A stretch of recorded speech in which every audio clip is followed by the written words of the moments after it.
Mais imaginez-vous notre ingratitude à nous, vis-à-vis de Rabbul Alamin.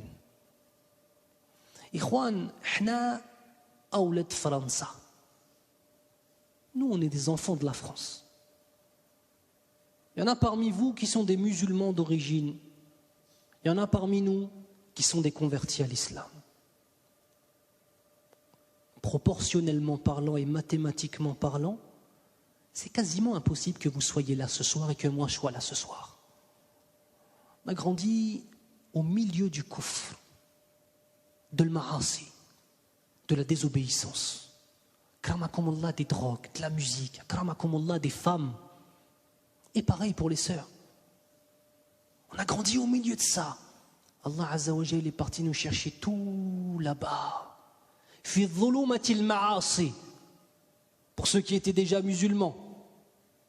Il est parti les chercher dans les ténèbres des péchés pour les ramener dans l'islam. Quelle attitude tu vas avoir après ça, ya Akhil Karim? Allah Azza wa Jalla, il t'a choisi. Allah Azza wa Jalla, lorsqu'il t'a sorti de dhulumat al-ma'asi, sache qu'à ce moment, tu peux être sûr qu'Allah Azza wa Jalla, il t'a aimé. Mais tu te rends compte, Rabbul Alamin qui t'aime. Que dire de ceux qui sont convertis à l'islam? Wallahi.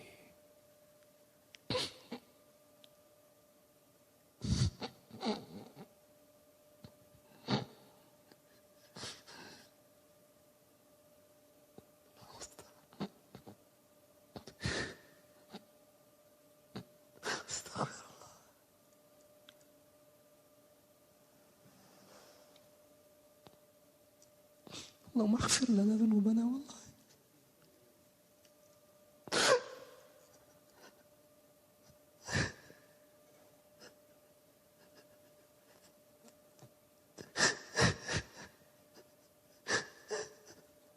استغفر الله.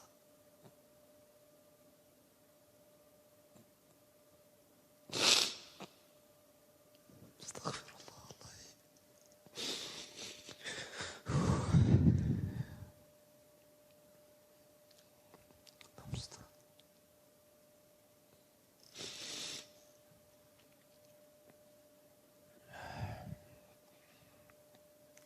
Même notre repentir, même notre tawba, subhanallah, même le repentir qu'on a eu dans nos péchés, on est enveloppé par la miséricorde d'Allah Azza wa Jalla. Vous savez ça?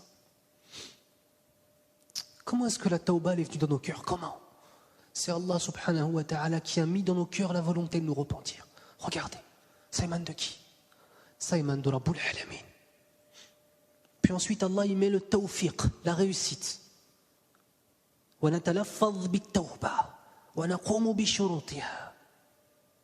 Ensuite Allah Azza wa Jal, par sa puissance et sa permission et sa miséricorde, après nous avoir inspiré la tawba, le repentir, il fait en sorte qu'on se repente en tant que tel. Puis ensuite Allah Azza wa Jal, bi rahmatihi, il l'accepte. Puis ensuite Allah subhanahu wa ta'ala, bi rahmatihi al-wasi'a al-'azima, il va nous récompenser pour cette tawba. Dans quelle dimension on vit? Dans quoi on est en train de vivre? On est dans un film dans nos têtes. On oublie la réalité de ce monde, la réalité de ce monde. كما قال النبي صلى الله عليه وسلم إني إلا كراكب استظل تحت شجرة ثم راح وتركها. Je ne suis que comme un cavalier qui pendant son voyage a vu un arbre et a décidé de s'asseoir sous cet arbre pour profiter de l'ombre qu'il pouvait lui donner, pour me reposer un petit peu. Puis ensuite qui s'est levé, qui a délaissé cet arbre et a continué sa route. Notre vie sur cette terre, c'est comme cette petite période où le cavalier se met sous un arbre pour s'abriter.